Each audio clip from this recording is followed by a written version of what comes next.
বন্ধুরা, আমরা গতকাল গিয়েছিলাম কালনা বর্ধমান লাইনে। তো এখন জাগ্রত একটা মহাদেবের শিবলিঙ্গ।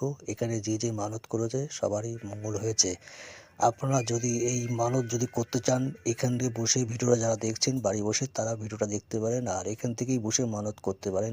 ভিডিওটা অবশ্যই মানত করার জন্য শেয়ার করতে হবে আর লাইক করতে হবে, শেয়ার বেশি করতে হবে, তাহলে আপনাদের এই ভিডিওটা লোকের কাছে পৌঁছাবে। যত শেয়ার করবেন তত মানত করলে তত আপনাদের কাছে মঙ্গল হবে।